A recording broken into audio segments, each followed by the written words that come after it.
Hello student, मैं हूँ प्रगति प्रिया और आज है आपका लेक्चर नंबर 3 मैथमेटिकल फिजिक्स का। और टॉपिक है आपका कॉम्प्लेक्स एनालिसिस। पिछले क्लास का अगर मैं रिकैप करती हूँ तो रिकैप में हम लोग ने क्या पढ़ा था पिछले क्लास में? प्रॉपर्टीज़ ऑफ आइगन वैल्यू के बारे में सीखा था एंड आइगन वेक्टर की प्रॉपर्टीज़ को देखा था। इससे रिलेटेड सम क्वेश्चन पे हम डिस्कस किए थे, राइट। और आज हम पढ़ेंगे कॉम्प्लेक्स एनालिसिस। मैं बता दूं, जो भी बच्चे CSIR नेट का तैयारी कर रहे हैं, प्रिपरेशन कर रहे हैं, लाइक जेस्ट का कर रहे हैं, गेट का कर रहे हैं, IIT JAM का कर रहे हैं, सेट का कर रहे हैं, उन सभी बच्चों के लिए ये जो वीडियो है काफ़ी हेल्पफुल होने वाली है। सो वीडियो को एंड तक ज़रूर देखें। तो पहले कॉम्प्लेक्स एनालिसिस को समझने से पहले कॉम्प्लेक्स नंबर को समझते हैं। हमने बहुत सारे नंबर पढ़े हैं, जैसे real number, rational number, natural number, whole number. आखिर ये कॉम्प्लेक्स नंबर ही मतलब क्यों आया? कॉम्प्लेक्स नंबर की ज़रूरत कहाँ पड़ी, कैसे पड़ी, है ना? तो इसके बारे में हम सीखेंगे कि कॉम्प्लेक्स नंबर की ज़रूरत क्यों पड़ी और ये यूज़ कहाँ कहाँ होता है कॉम्प्लेक्स नंबर। आप देखोगे तो क्वांटम मैकेनिक्स में कॉम्प्लेक्स नंबर यूज़ होता है, देखने को मिलेगा काफ़ी टर्म कॉम्प्लेक्स नंबर वाला। एंड मैथमेटिकल में तो होता ही है, मैथमेटिकल फिजिक्स में। तो ऐसे अगर मैं देखो बताऊँ एक जनरल वे में कि कॉम्प्लेक्स नंबर क्या है। A number consist of real number and imaginary number. मतलब ये हमने लिखा है, कॉम्प्लेक्स नंबर जो है ये जो है रियल नंबर और इमेजिनरी नंबर का पार्ट होता है। A number consist of real number and imaginary number. और हम कह सकते हैं अनदर वे में, a number consist of real part and imaginary part. और हमने आपसे क्या बोला था कि हम कॉम्प्लेक्स नंबर जो है हमारा कॉम्प्लेक्स नंबर क्यों, इसकी ज़रूरत क्यों पड़ी। तो स्टूडेंट, जैसे कि आप देखते हो कि √4 है, 4 का अगर रूट ले लूँ हम स्क्वायर रूट, तो इसकी वैल्यू +-2 आती है। वही -4 का इसको अगर स्क्वायर रूट लूँगी तो क्या इसकी वैल्यू क्या आएगी? वाट क्या आएगी? तो ऐसे सब टाइप प्रॉब्लम को समझने के लिए हम जो है यहाँ पे कॉम्प्लेक्स नंबर आया, जो कि ये नॉर्मल नंबर नहीं था, इसलिए इसको कॉम्प्लेक्स रखा गया नाम। और इस कुछ ना कुछ मान लिया गया एक आयोटा टाइप का टर्म, इमेजनरी टर्म, मतलब इमेजिन करके, इसलिए इसको इमेजनरी टर्म कहा गया कि -1 इंटू √4। तो -1 को I² लिख दिया, √4। तो ये जब निकलेगा बाहर तो ये क्या आ जाएगा? +-2i, iota term. आई को क्या बोलते हैं? Imaginary number. आई के कोफिशिएंट को इमेजनरी नंबर बोल सकते हैं, लेकिन है तो ये भी रियल नंबर, है ना। अब मैं आपको बताती हूँ कि ये किस फॉर्म में लिखते हैं इन कार्टेशियन कोऑर्डिनेट सिस्टम में। कॉम्प्लेक्स नंबर को हम कैसे लिखते हैं? Z = a + ib, where a क्या है? हमारा रियल पार्ट है, b हमारा क्या? इमेजनरी पार्ट है, ओके। या फिर हम इस फॉर्म में भी लिख सकते हैं, x + iy के फॉर्म में। अब इस कॉम्प्लेक्स नंबर को हम आर्गन प्लेन पे कैसे रिप्रेजेंट करते हैं, कैसे प्लॉट करते हैं? देखो स्टूडेंट, एक्स एक्सिस के लॉन्ग हम रियल नंबर को लिखते हैं एंड वाई एक्सिस के लॉन्ग इमेजनरी नंबर को लिखते हैं, राइट, जो कोफिशिएंट होता है आयोटा का, ओके। तो हम यहाँ एग्जांपल ले लिए 2 + 3i Z = 2। तो ये इसका आर्गन प्लेन पे हम इसको कैसे डिनोट करेंगे, कैसे प्लॉट करेंगे? देखो स्टूडेंट, हमने क्या किया मैं बताती हूँ। ये है हमारा वाई एक्सिस है हमारा इमेजनरी नंबर के लिए और ये है रियल नंबर के लिए, ओके। तो हमने एग्जांपल लिया Z = 2 + 3i। इसका मतलब रियल पार्ट 2 है, यानी कि 2 चलेंगे आगे, 1 2, यहाँ 2, और इमेजनरी में 3 है, 1 2 3, यानी यहाँ 2 पार्ट चले, यहाँ 3 पार्ट चले। तो ये हमारा ये हो गया। इस पॉइंट पे हमारा जो है आर्गन प्लेन पे ये कॉम्प्लेक्स नंबर को रिप्रेजेंट करें 3i, ये हो गया। अगर हम यहाँ से इस पॉइंट को ज्वाइन करें तो ये हमारा जो है कॉम्प्लेक्स नंबर का मैग्नीट्यूड हो जाएगा और ये एंगल थीटा हो जाएगा, ओके स्टूडेंट। इसी चीज़ को हम यहाँ पे रिप्रेजेंट किया है। अगर x + iy है तो x जो है रियल पार्ट हो गया, y इमेजनरी पार्ट हो गया, ओके। एंड इसका मैग्नीट्यूड क्या हो जाएगा आपका? x² √x² + y²। आर्ग्यूमेंट अगर हम देखें तो क्या हम आर्ग्यूमेंट कैसे निकालेंगे? tan θ = क्या होगा? Perpendicular y/x। थीटा के सामने वाला जो होता है साइड वो क्या होता है परपेंडिकुलर होता है, और टेन थीटा इक्वल टू क्या होता है student perpendicular upon base p upon b होता है, देन पी ये हो गया वाई एंड अपॉन एक्स। तो थीटा या ये आर्ग्यूमेंट क्या हो जाएगा हमारा theta tan inverse y by x. हमने यहाँ हम जो है यहाँ पे क्या सीख रहे हैं, हम सीख रहे हैं कार्टेशियन कोऑर्डिनेट में जो हमारा है कॉम्प्लेक्स नंबर उसको कैसे लिखते हैं, उसको कैसे प्लॉट करते हैं, उसके मैग्नीट्यूड को कैसे लिखा जाता है, मैग्नीट्यूड को एंड आर्ग्यूमेंट कैसे पढ़ते हैं, ये सब हमने सीखा। एंड आपको बता दूं मैं हाँ इसका कंजुगेट कैसे लिखेंगे।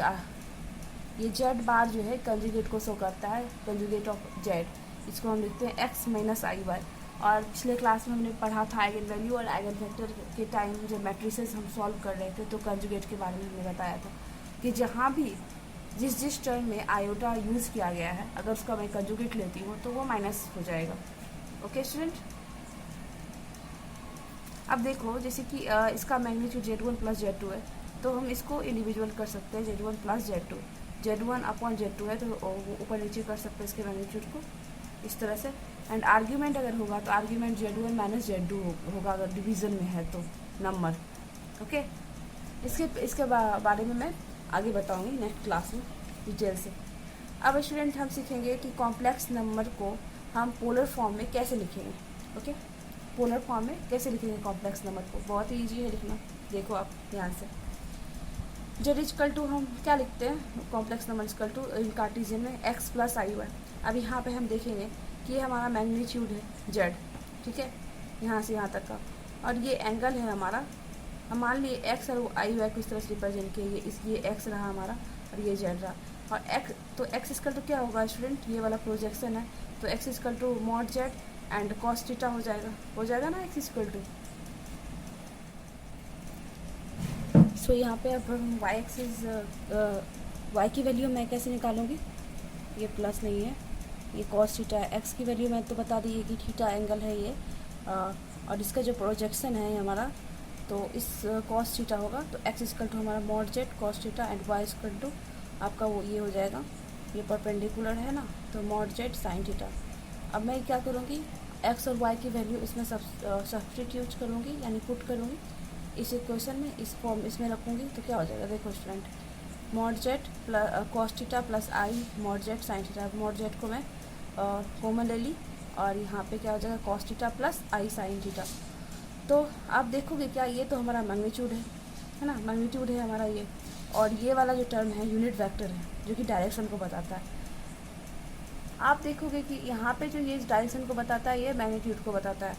आप देखोगे कि जो है जो नंबर है ये असल में वेक्टर नहीं है बल्कि इस तरह से डायरेक्शन को बता रहा है। ऐसे मैं इसका अगर मैग्नीट्यूड निकालूंगी तो क्या होगा देखो, ऐसे कार्टेशियन फंक्शन में कार्टेशियन कोऑर्डिनेट में क्या पढ़ा था x square plus y square पढ़ा था, तो उसकी जब मैं वैल्यू दोनों की पुट करूँगी तो क्या हो जाएगा देखो cos square theta plus sine square theta है ना, तो ये 1 हो जाएगा, यूनिट वेक्टर की तरह वर्क करता है। मॉड जेड तो इसमें भी आएगा, ओके स्टूडेंट, मॉड जेड इसमें भी आ रहा है। ओके, नेक्स्ट देखते हैं क्या होता है। अब हम कॉम्प्लेक्स नंबर को एक्सपोनेंशियल फॉर्म में कैसे लिखेंगे, तो हमने क्या पढ़ा था पोलर फॉर्म में कॉम्प्लेक्स नंबर को कैसे लिखते हैं, z is equal to mod z into cos theta plus i sine theta. And जब मैं इसमें आइलर का मेथड यूज़ करूँगी यूजिंग आइलर मेथड, क्या करता है आइलर मेथड की एक्सपोनेंशियल आई थीटा क्या होता है cos theta plus i sine theta. जब मैं इस वैल्यू को इसमें पुट करूँगी तो क्या हो जाएगा mod z exponential i theta. तो अब यहाँ पे मॉड जेड क्या है मैग्नीट्यूड है एंड ये जो है हमारा यूनिट वेक्टर है, और थीटा जो क्या बताता है आर्ग्यूमेंट को बताता है स्टूडेंट। अब यहाँ पे देखो Z1 और Z2 दो नंबर को अगर कॉम्प्लेक्स नंबर को मल्टीप्लाई करूँगी तो क्या होगा, जब दो कॉम्प्लेक्स नंबर को मैं मल्टीप्लाई करूँगी तब क्या हो जाएगा यहाँ हो जाएगा आपका दोनों का जो है मतलब मैग्नीट्यूड का मल्टीप्लिकेशन हो जाएगा, बट आर्ग्यूमेंट क्या है यहाँ हो जाएगा प्लस हो जाएगा। अगर उसी तरह से डिवीजन में लूँगी कॉम्प्लेक्स नंबर का दो कॉम्प्लेक्स नंबर का Z1 अपॉन Z2 तो यहाँ क्या हो जाएगा स्टूडेंट Z1 बाय Z2 मतलब डिवीज़न हो जाएगा मैग्नीट्यूड का, बट यहाँ पे आर्ग्यूमेंट माइनस हो जाएगा, डिफरेंस हो जाएगा थीटा 1 माइनस थीटा 2। ओके, तो मैं आपको एग्जांपल बताती हूँ, क्वेश्चन कुछ आप सम क्वेश्चन डिस्कस करेंगे रिगार्डिंग कॉम्प्लेक्स नंबर के। एंड जैसे यहाँ पे फर्स्ट क्वेश्चन में देखो आपकी क्या दिया हुआ है, complex number of magnitude 10 and 30 degree for from positive x axis. Number of magnitude दिया है और ये हमारा है angle from positive x axis से। देन नंबर कॉम्प्लेक्स नंबर क्या होगा ये निकालना है। ये आर्ग्यूमेंट भी हम इसको कह सकते हैं। ओके स्टूडेंट, आर्ग्यूमेंट भी कह सकते हैं। इसलिए इस तरह से एक्स एक्सिस में हम रियल नंबर को शो करेंगे एंड वाई एक्सिस में इमेजिनरी नंबर को हम शो रिप्रेजेंट करेंगे। ओके, तो यहाँ पे हमारा एंगल थीटा 30 डिग्री दे रखा है एंड मैग्नीट्यूड दे रखा है 10। तो हम पोलर फॉर्म में जानते हैं कि कॉम्प्लेक्स नंबर कैसे लिखते हैं। मैग्नीट्यूड एंड यूनिट वेक्टर होता है mod z cos theta plus i sine theta. अब थीटा की वैल्यू, मैग्नीट्यूड की वैल्यू दे रखी है, सिर्फ ओनली वैल्यू की यहाँ पुट करना है। मैग्नीट्यूड 10 है एंड थीटा की वैल्यू 30 डिग्री है, तो cos 30 degree plus i sign 30 degree. फिर हम इसको सिंप्लीफाई कर लेंगे। कॉस 30 की वैल्यू क्या होती है, √3/2 एंड साइन 30 की हाफ। अब मैं जब इसको मतलब और आगे और सिंप्लीफाई करूँगी फर्दर तो क्या हो जाएगा, 10 अलग अलग कर मल्टीप्लाई हो जाएगा और ये हो जाएगा 5√3 प्लस आई5। तो ये हमारा जेड हो गया कॉम्प्लेक्स नंबर। इसका टू निकल गया z is equal to 5√3 plus 5i। अब हम इसको अगर एक्सपोनेंशियल फॉर्म में बनाना चाहें तो बना सकते हैं। कैसे, देखो z is equal to mod z exponential i theta है। हम इस फॉर्म में लिख सकते हैं, ये हमारा मैग्नीट्यूड है और ये हमारा आर्ग्यूमेंट है, जो कि दोनों दे रखा है 10 i/6, 30 डिग्री मतलब π/6। ओके, अब क्या होगा यहाँ पे, अब यूलर मेथड से क्या होता है, एक्सपोनेंशियल आई थीटा इसका तो क्या होता है cos theta plus i sine theta. तो उसी फॉर्म को हम यहाँ पे यूज़ किए हैं और वही वैल्यू मतलब एक तरह से पोलर फॉर्म में ही ये रिटर्न हो जाएगा एक्सपोनेंशियल के टर्म में भी अगर बनाओ तो मैं।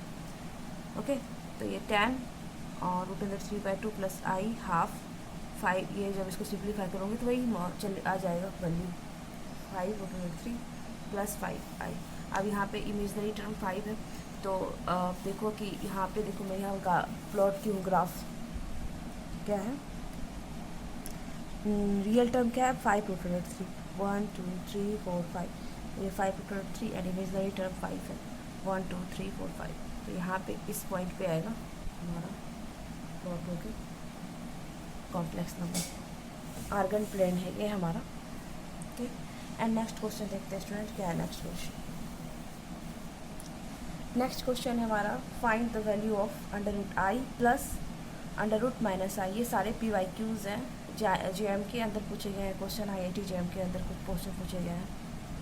मैं यहाँ ये मेंशन नहीं की हूँ लेकिन ये PYQ है। ओके, अब मैं इस क्वेश्चन को जानने से पहले आपको ये टेबल जानना जरूरी है। ये टेबल क्या कहती है, देखो अगर मतलब 1 वैल्यू हो तो 1 को हम एक्सपोनेंशियल के फॉर्म में कैसे लिखेंगे, एक्सपोनेंशियल i0, या आप ये लिख सकते हैं एक्सपोनेंशियल i0 ± 2 n पाई। इस तरह से हम लिख सकते हैं। ओके, अगर -1 हो तो हम एक्सपोनेंशियल फॉर्म में कैसे लिखेंगे, exponential plus I pi. And इसको इसका जनरल फॉर्म क्या होगा, आई पाई प्लस -2 n पाई। यहाँ 2 n पाई मैं इसलिए लिखी हूँ क्योंकि n की किसी भी वैल्यू पे, यहाँ n इंटीजर है स्टूडेंट, n क्या है इंटीजर है, या n की किसी भी वैल्यू पे ये पीरियोडिक एक तरह से है, किसी भी वैल्यू पे हमारा यही वैल्यू रिफ्लेक्स करके देगी। तो एक तरह से ये हमारा जो है जनरल फॉर्म है। ओके, अगर i हो तो हम इसको एक्सपोनेंशियल फॉर्म में कैसे लिखेंगे, एक्सपोनेंशियल i⁻π/2। ओके, एंड इसको फिर अगेन इसका जनरल फॉर्म क्या हो जाएगा, exponential i/2 plus -2 n pi. And अगर -i हो तो हम कैसे लिखेंगे, तो -i होगा तो एक्सपोनेंशियल -i/2 एंड इसका जनरल फॉर्म हो जाएगा exponential i -π/2 plus -2 n pi. Okay, अब देखो हम इस क्वेश्चन पे आते हैं। ठीक है, तो यहाँ पे √i है प्लस √-i है। तो हमने कहा आई को हम क्या लिख सकते हैं, एक्सपोनेंशियल i/2। अब इसको जब मैं तोड़ूंगी यूलर फॉर्म से, इसको ट्रांसफर करूँगी तो इस तरह से होता है। मैं यहाँ प्रूव करा रही हूँ कि कैसे आई है। तो इसको मैं लिख सकती हूँ cos π/2 प्लस i sin π/2। इसको तो ये cos pi by cos 90 degree 0 and sin 90 degree 1, तो 1 मल्टीप्लाई आई तो आई हो जाएगा, ये हमारा आई निकल गया। तो दैट्स वाई कि मैंने कैसे लिखा, आपको समझ में आया होगा ये चीज़, है ना। आई को हम क्या लिख सकते हैं एक्सपोनेंशियल फॉर्म में, एक्सपोनेंशियल आई पाई बाई 2। अब यहाँ पे अंडर रूट आई को क्या लिखूँगी मैं, exponential i pi by 2 to the power half, क्योंकि स्क्वायर रूट है, प्लस माइनस आई को क्या लिखूँगी, minus i pi by 2 exponential के फॉर्म में। माइनस आई को एक्सपोनेंशियल टर्म में क्या लिखूँगी, यहाँ देखो ये exponential i to the power minus i pi by 2। और मैं एक चीज़ और बताती हूँ, पहले ये क्वेश्चन कंप्लीट करते हैं। Exponential minus i pi by 2 to the power half. अब ये इस एक फार्मूला होता है, इसके अकॉर्डिंग एंगल जो है यहाँ मल्टीप्लाई हो जाएगा स्टूडेंट। तो एक्सपोनेंशियल आई पाई बाई 4 हो जाएगा, plus exponential minus i pi by 4 हो गया। और यहाँ पे भी मैंने एक प्रॉपर्टीज़ को यूज़ किया है, ओके। यहाँ ये फॉर्म हो जाएगा 2 cos pi by 4। cos pi by 4 मतलब cos 45 डिग्री क्या होगा, 1 बाई अंडर रूट 2। तो 1 बाई अंडर रूट 2, यहाँ पे 2 है, कैंसिल आउट होकर रूट अंडर 2। तो इसका मतलब इसका आंसर निकल के आया under root i plus under root minus i equal to under root 2।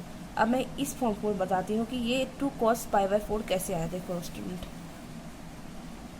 मैंने यहाँ पे इसका प्रॉपर्टीज़ को लिखा है, फॉर्मूलेज को लिखे हैं। देखो cos theta is equal to हम लिख सकते हैं exponential i theta plus exponential minus i theta upon में 2। हाँ, तो ये 2 इधर आ जाएगी, 2 cos theta is equal to exponential i theta plus exponential minus i theta. बस हमने क्या किया, इसी चीज़ को यहाँ पे यूज़ किया है ना, इसी चीज़ को मैंने यहाँ यूज़ किया है।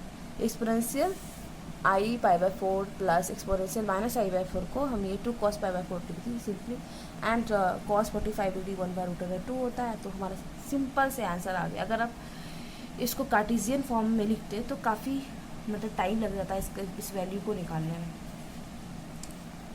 एंड ये आपको आई होप समझ में आ गया होगा ये क्वेश्चन। अब नेक्स्ट क्वेश्चन पे जाने से पहले मैं एक पॉइंट आपको और बता देती हूँ कि हम exponential minus i theta equal to क्या लिख सकते हैं, exponential minus i theta equal to लिख सकते हैं cos theta minus i sine theta. अब आपको मैं बताई कि कौन सी वैल्यू, हाँ, minus i is equal to exponential में आई पाई बाई 2 कैसे लिखूँगी। एक्सपोनेंस माइनस आई जो है के लिए हम यहाँ पे यूज़ करते हैं exponential I minus i pi by 2। तो अब देखो यहाँ पे cos पाई बाई 2 लिखूँगी minus i sine pi by 2। अब ये तो 0 हो जाएगा cos 90, ये हमारा क्या हो जाएगा माइनस आई इंटू 1। तो आ गया माइनस आई हमारा। इस फॉर्म को हम ये लिख सकते हैं, नो प्रॉब्लम। इस टेबल को भी, ये टेबल बहुत ही इंपॉर्टेंट है, इस टेबल को आप जो है नोट कर लेना और याद भी कर लेना हो सके तो। एक तरह से ये फॉर्मूले से आए हैं और डेरिवेशन से, तो मैं आपको प्रूफ भी करती हूँ कि ये कैसे आए हैं। 1 माइनस 1 आई माइनस आई को हम एक्सपोनेंशियल फॉर्म में कैसे लिखेंगे, ओके। यहाँ पे दे रखा है ना। यहाँ पे मैं लिखी हूँ कि since exponential i theta plus exponential minus i theta equal to 2 cos थीटा, ओके।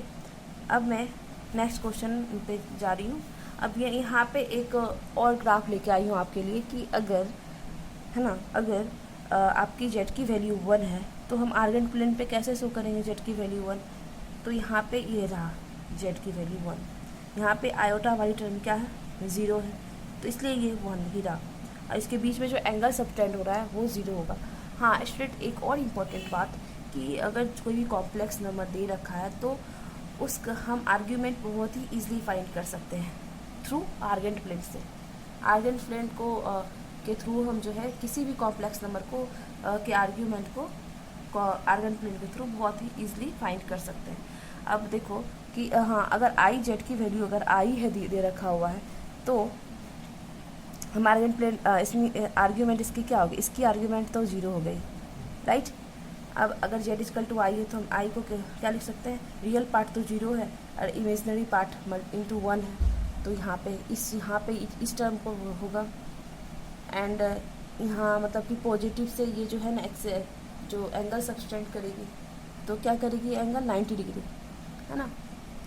और इसको एक्सपोनेंशियल आई पाई बाई 2 भी लिखते हैं। तो आप देखो कि कितना एंगल वो सब्सटेंड कर रही है एंटी क्लॉकवाइज डायरेक्शन 90 डिग्री। तो इसकी आर्ग्यूमेंट क्या होगी, फाई इक्वल टू 90 डिग्री। उसी तरह से -1 जो है का हम आर्गन जेड इक्वल टू अगर -1 हो तो क्या करेंगे यहाँ पे, तो इमेजनरी टर्म 0 है एंड रियल टर्म -1 दे रखी है, तो ये इस तरह से सबटेंड होगी एंगल, और देखो ये 180 डिग्री हुई, तो इसका मतलब इसका आर्ग्यूमेंट क्या होगा, 180 डिग्री हो जाएगा स्टूडेंट। उसी तरह से अगर आपको -i दे रखा है, इनकी इमेजनरी टर्म दे रखा है, तो उसको हम आर्गन प्लेन पे कैसे रिप्रेजेंट करेंगे। देखो स्टूडेंट बहुत ही सिंपल रिप्रेजेंटेशन है, बस यहाँ से ये एंगल यहाँ सबटेंड क्या पॉजिटिव से इधर से ही जाएंगे घूमेंगे, तो यहाँ पे आप देखो 270 डिग्री यानी -π/2, और ये इसका आर्ग्यूमेंट -π/2 बोलो या 270 डिग्री बोलो, ये दोनों इसका आर्ग्यूमेंट हो गया -i का। मैं एक एग्जांपल और दे के आपको समझाना चाहूँगी कि कैसे आया। देखो सपोज आपके पास z=1 + i दे रखा है, तो इसकी मैग्नीट्यूड हम आराम से इजीली निकाल सकते हैं, है ना। √1 का स्क्वायर + 1 का स्क्वायर = 2।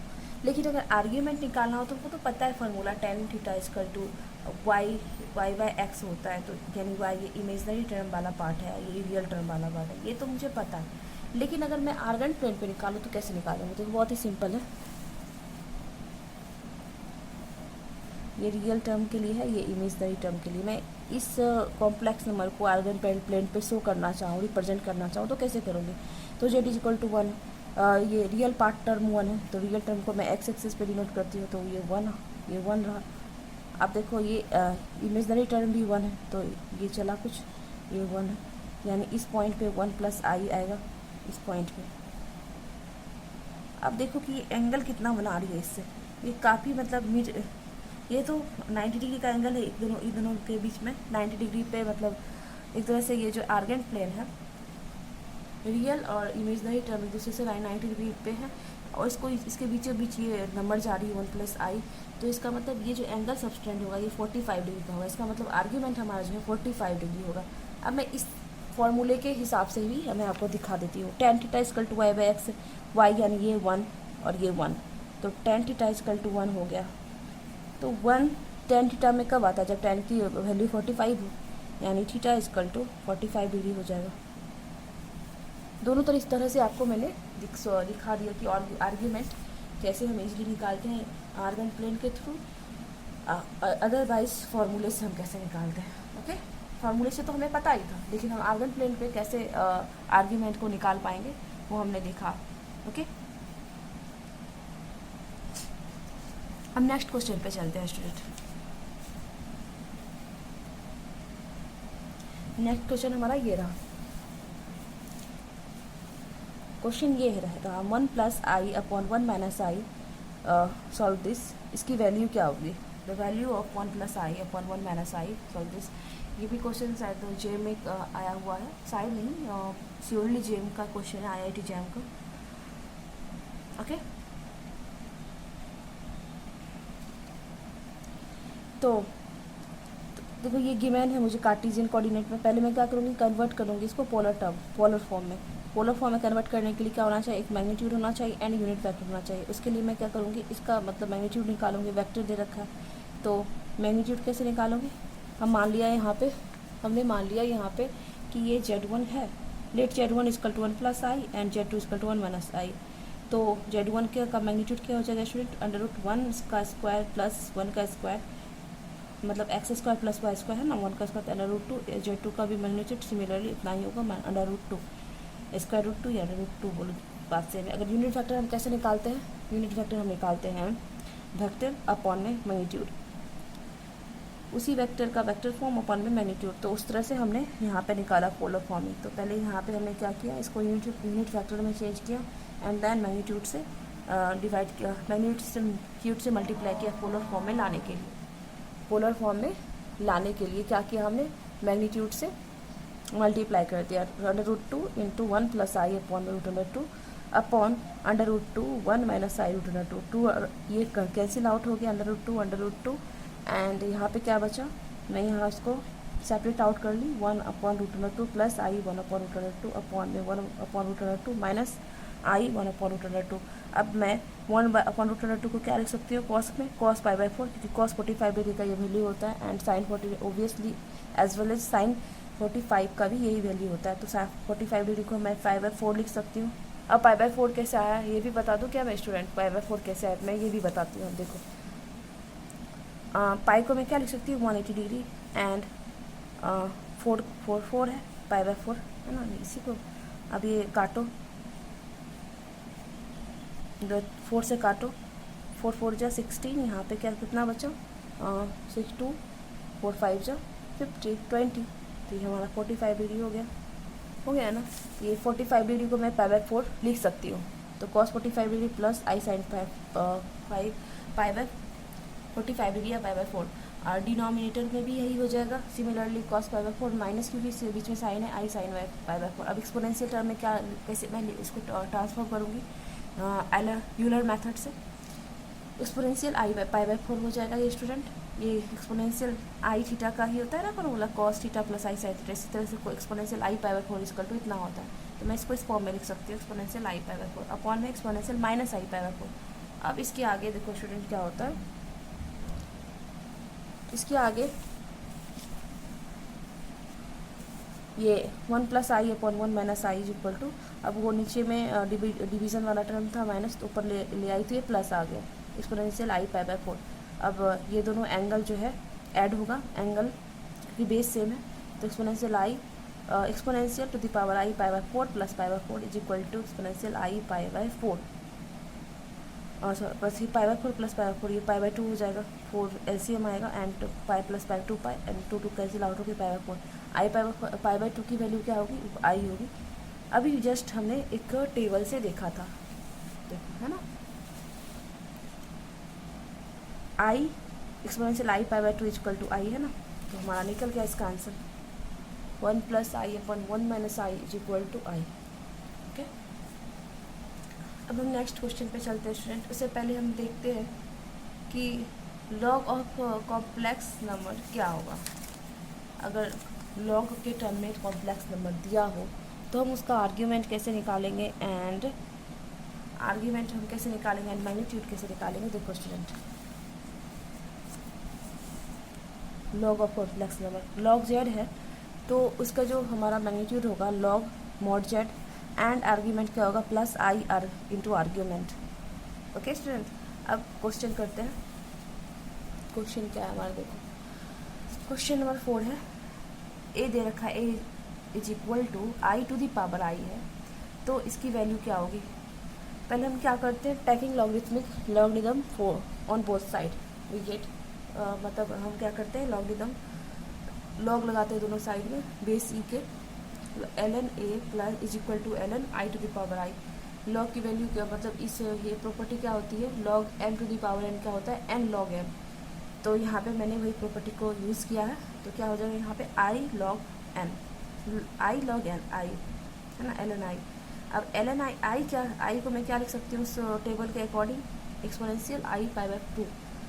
अब आपको पता है ये लॉगरिथमिक है, ये एंटी लॉगरिथमिक है, तो ये दोनों क्या होगा, कैंसिल आउट हो जाएगा, और यहाँ पे ये एंगल आ जाएगा exponential i into i pi by 2। I into i क्या होगा, आई स्क्वायर होगा पाई बाय 2, और आई स्क्वायर की क्या वैल्यू है -1 है, तो ये माइनस पाई बाय 2 हो जाएगा। इसकी वैल्यू क्या हो जाएगी, a is equal to exponential to the power minus pi by 2। And next question देखो और क्या है, next question a is equal to i to the power i है, तो मैं यही सेम प्रोसेस अप्लाई करूँगी। यहाँ आप क्या करूँगी, लॉगरिथमिक मतलब बोथ साइड लगाऊंगी, लॉग लगाऊंगी बोथ साइड, तो क्या होता है देखो, log is equal to log 2 i to the power i. अब यहाँ पे हम ये वाला आई पे पावर आई है, ठीक है, तो मैं यहाँ पे लॉग m इंटू एन वाला फॉर्मूला यूज़ करूँगी, प्रॉपर्टी यूज़ करूँगी। इसमें लॉग m इंटू एन क्या होता है, log m plus log n। Okay, तो यहाँ पे क्या हो जाएगा, log 2 plus log i to the power i, log 2 plus log i to the power i क्या होगा, आई फिर यहाँ पे वो प्रॉपर्टी यूज़ होगा, log m to the power n क्या होता है, लॉग n लॉग m होता है, राइट। तो यहाँ पे आई लॉग आई की वैल्यू फिर यहाँ मैं पुट की, तो क्या हुआ, exponential i pi by 4 I pi by 2, और इसके बाद देखो यहाँ क्या आ जाएगा, ये लॉग और एंटी लॉग कट के यहाँ पे एंगल आ जाएगा i into i pi by 2, i into i square, तो माइनस पाई बाय 2 हो जाएगा, लॉग 2 माइनस पाई बाय 2। अब मैं लॉग को इस साइड लाऊंगी तो एक्सपोनेंशियल फॉर्म में आ जाएगा, exponential ln 2 minus pi by 2। अब क्या करूँगी मैं, फिर ये है एंगल मतलब पावर में है, तो मैं इसको अलग कर लूँगी, एक्सपोनेंशियल ln 2 इंटू में एक्सपोनेंशियल पाई बाय 2। अब ये तो लॉग एंटी लॉग लॉग तो कैंसिल आउट होकर 2 दे देगा, into exponential minus pi by 2। तो मतलब इसको हम इस तरह से ना करके हम direct i to the power i की वैल्यू मुझे पता थी, exponential pi minus pi by 2 था, और 2 की पहले 2 7 रह जाती कांस्टेंट। हमारा एक क्वेश्चन और है स्टूडेंट, देखो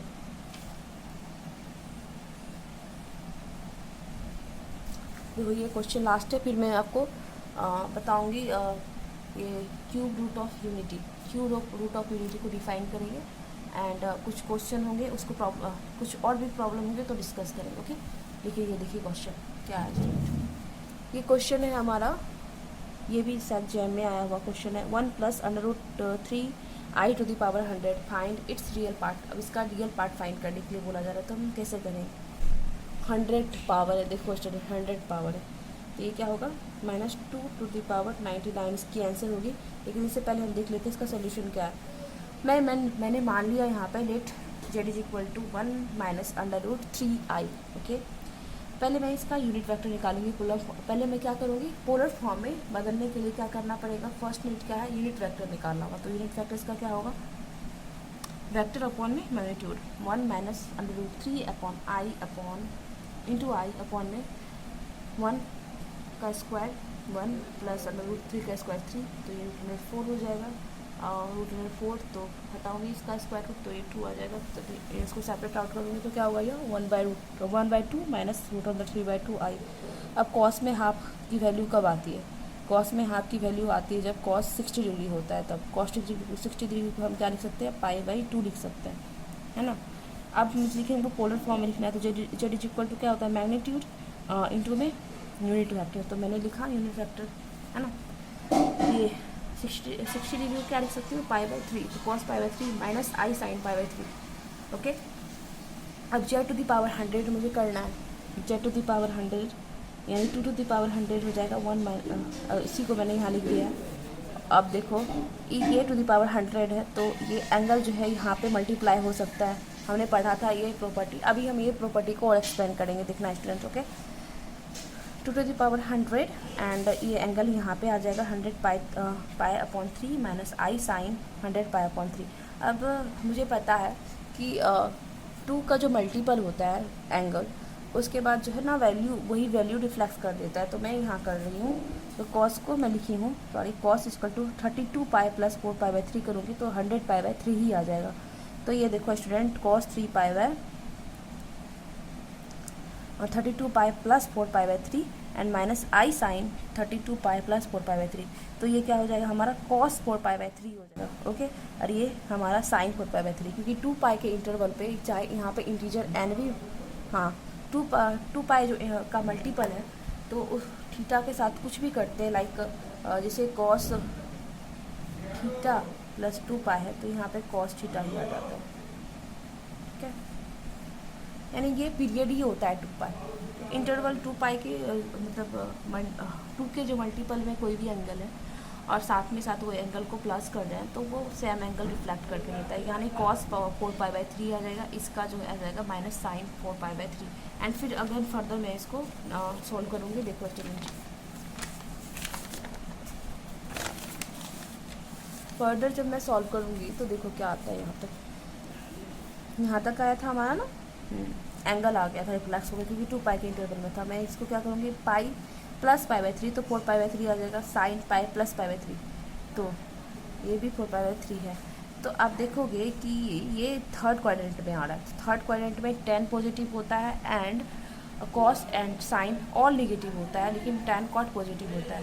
ओके, लेकिन थर्ड क्वाड्रेंट कॉस क्या होगा, नेगेटिव होगा, कॉस माइनस π/3, यानी कॉस 60 डिग्री की वैल्यू क्या होगी, हाफ होगी, लेकिन माइनस साइन तो होगा ही हाफ। ये माइनस माइनस प्लस हो जाएगा क्योंकि साइन भी नेगेटिव होगी थर्ड क्वाड्रेंट में, √3/2 cos 60। अब क्योंकि रियल पार्ट पूछा है, तो the value of real term क्या हो जाएगा, 2 टू द पावर 100, ये वाला टर्म हो जाएगा, मल्टीप्लाई करूँगी मैं, मल्टीप्लाई -1/2। जब मैं इसको मल्टीप्लाई करूँगी तो -2 टू द पावर 99 आ जाएगा, है ना स्टूडेंट। हो गया इसका answer, z to the power 100 का ये आंसर हो गया, -2 टू द पावर 99। अब मैं आपको बताऊंगी cube root of unity. Cube root of unity क्या है,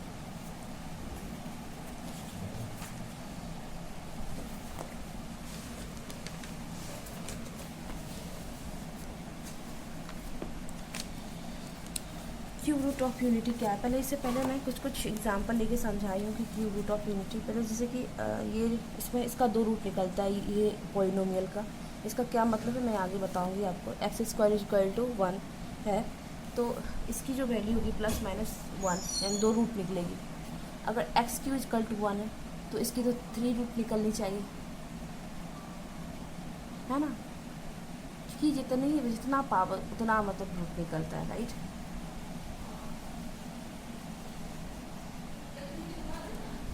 इट मस्ट हैव 3 रूट्स, तो मैं x को लिख सकती हूँ x is equal to 1 to the power 1/3 cube root of unity. Unit मतलब यूनिट 1 का क्यूब रूट क्या होगा, है ना, x is equal to 1 to the power 1/3। अब मैं 1 को क्या लिख सकती हूँ स्टूडेंट, 1 को मैंने कहा था कि क्या लिख सकती हूँ,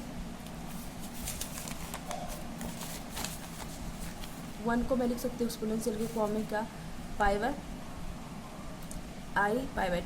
अब i/2 को यूलर मेथड से क्या लिख सकते हैं, cos π/2 प्लस जीरो आई लिख सकती हूँ, वेट सॉरी, 1 को क्या लिख सकती हूँ, 0 आई लिख सकती हूँ। तो अब इसको क्या, cos 0 प्लस i sin 0, है ना, उसी को मैं यहाँ पे लिखी हूँ, ओके, है ना। अब मैं cos 0 को लिख सकती हूँ 2n पाई, क्योंकि ये तो है, वो उसी एंगल को रिफ्लेक्स कर देगा। इसको मैं लिख सकती हूँ 1 को cos 2n pi plus i sin 2n पाई।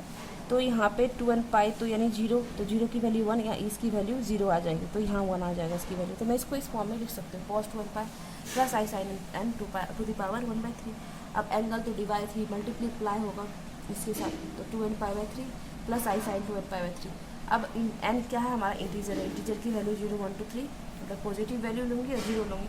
जब n की वैल्यू 0 लूँगी तो क्या होगा, 1 होगा। जब n की वैल्यू 1 लूँगी तो क्या होगा, 2n pi plus i sin 2 पाई/3। तो डी मोइवर्स थ्योरम होता है, हाँ यस स्टूडेंट, देखो ये डी मोइवर्स थ्योरम होता है। जब एंगल जो है ना टू दी पावर n है, तो एंगल क्या होता है, इसके मल्टीप्लाई हो जाता है, टू दी पावर जो है एंगल में मल्टीप्लाई होता है, n theta plus i sin n theta. And exponential वाले में भी ऐसे ही होता है। ये हमारा डी मोइवर्स थ्योरम, ओके। तो यहाँ पे यूजिंग डी मोइवर्स थ्योरम के अकॉर्डिंग ही ये आया है फॉर्मूला। n हो गया इंटीजर। अब जब n की वैल्यू 0 ली तो 1 आएगा, जब 0 लूँगी तो सिर्फ cos का वैल्यू देगा, साइन का टर्म वाली तो 0 दे देगी। जब 1 लूँगी तो ये 2n 2 पाई/3 प्लस i 2 पाई/3। अब 2 पाई/3 क्या है, पाई माइनस, इसको लिख सकती हूँ 2 पाई/3 को पाई माइनस पाई/3, तो 2 पाई/3 आ जाएगा। अब ये पाई माइनस पाई/3 ये कौन सा क्वाड्रेंट हुआ, ये क्वाड्रेंट हुआ सेकंड क्वाड्रेंट हुआ। सेकंड क्वाड्रेंट में कौन सा टर्म पॉजिटिव होता है, साइन, और साइन कौन सा टर्म पॉजिटिव होता है, एंड अदर ऑल टर्म्स क्या होता है, नेगेटिव होता है। तो यहाँ पे कॉस वाली टर्म क्या हो जाएगी, नेगेटिव हो जाएगी। पाई/3 क्या है हमारा 60 डिग्री, तो cos 60 की वैल्यू क्या होती है, -½ प्लस। अब साइन के साइन तो पॉजिटिव होगी, क्यों, क्योंकि सेकंड क्वाड्रेंट में आएगी पाई माइनस पाई/3, तो इसकी cos साइन 60 की वैल्यू क्या होती है, √3/2, तो आई √3/2, यानी n की वैल्यू 1 लेने पे ये आया। जब n की वैल्यू मैं 2 लूँगी तो क्या होगा, देखो 2 लेने के बाद हमारी यही वैल्यू आती है 4 पाई, मल्टीप्लाई हो जाएगा 4 पाई/3 प्लस i sin पाई/3। एंड ये हमारा फिर थर्ड क्वाड्रेंट में आएगा। थर्ड क्वाड्रेंट में आने के बाद ये दोनों नेगेटिव हो जाएंगे, -½ माइनस i √3/2। अब मैं x की वैल्यू 3 लूँगी तो फिर से ये 0 दे देगा वैल्यू, ये मतलब कि 1 वैल्यू दे देगा। हाउ, कैसे, तो मैं दिखाती हूँ आपको स्टूडेंट। जब मैं n की वैल्यू 3 लूँगी,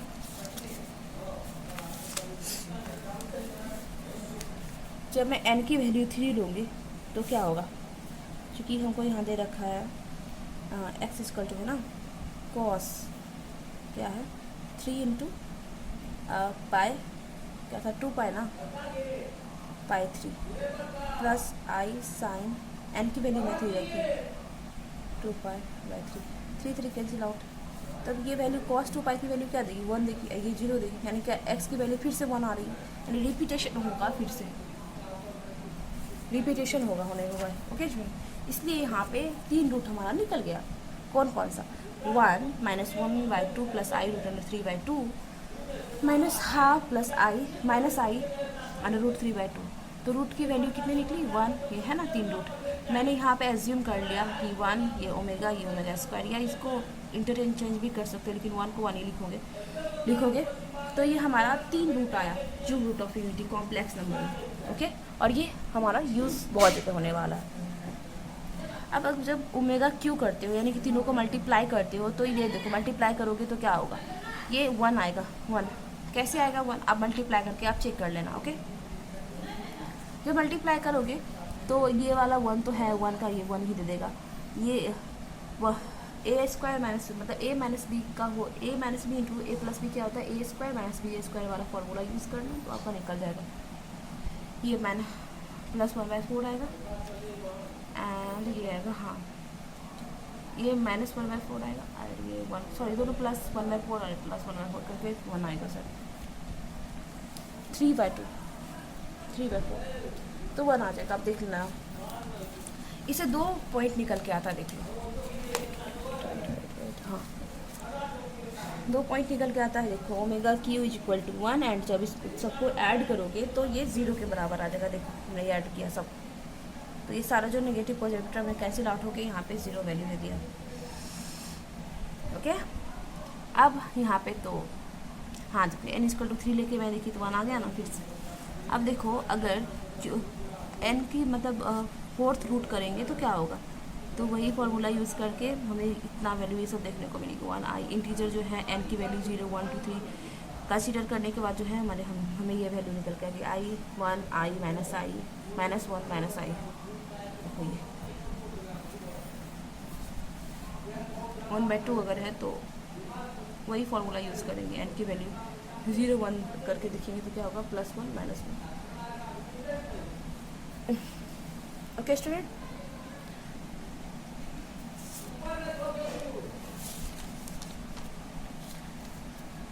एक ये वाला भी देख लो, डी मोवर्स थ्योरम क्या है। ओके, डी मोवर्स थ्योरम क्या कहता है, डी मोवर्स थ्योरम है हमारा तो cos theta plus i sign N theta है, तो cos N theta plus i sign N theta होगा, यानी एक्सपोनेंशियल वाले टर्म में भी यही होगा।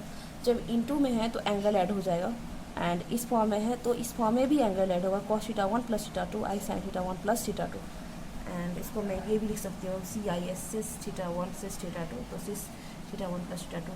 अब यहाँ देखो एक्सपोनेंशियल जो है EX को मैं क्या लिख सकती हूँ, उसका एक्सपेंसन क्या होगा, 1 + x square by 2 factorial plus x cube by 3 factorial plus dot dot dot.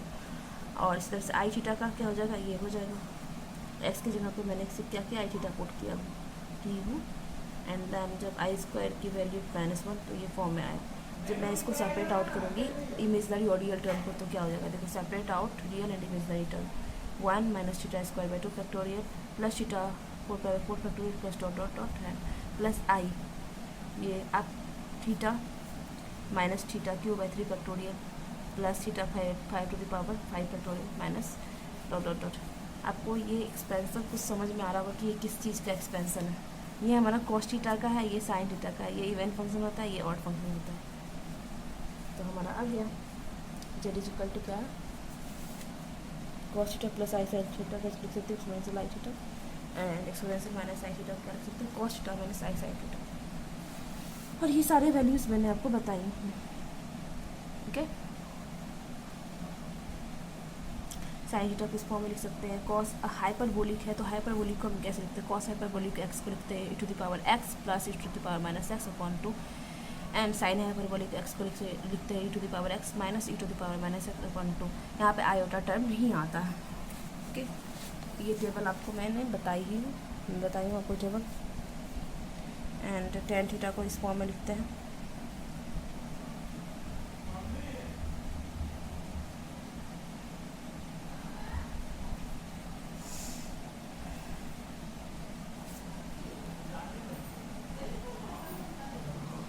कुछ कोरिलेशन यहाँ दे रखा है स्टूडेंट, देखो टेन हाइपरबोलिक को क्या लिख सकते हो, e theta minus e⁻−θ minus theta upon theta plus e⁻θ।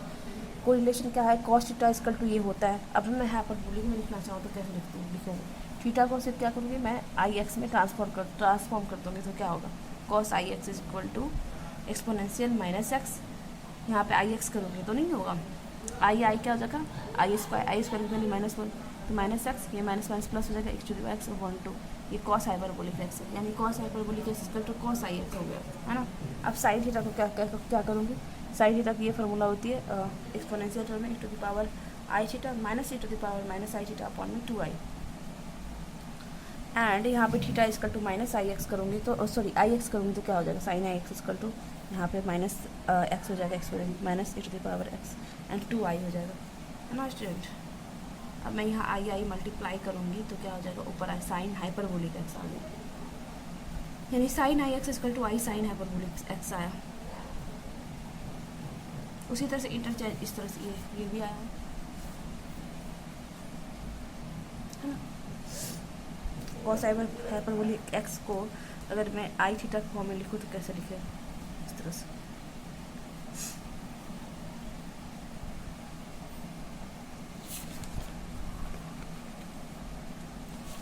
आज के लिए इतना है स्टूडेंट। और एक हाँ एक और इम्पोर्टेंट बात, एक होता है साइन स्क्वायर सॉरी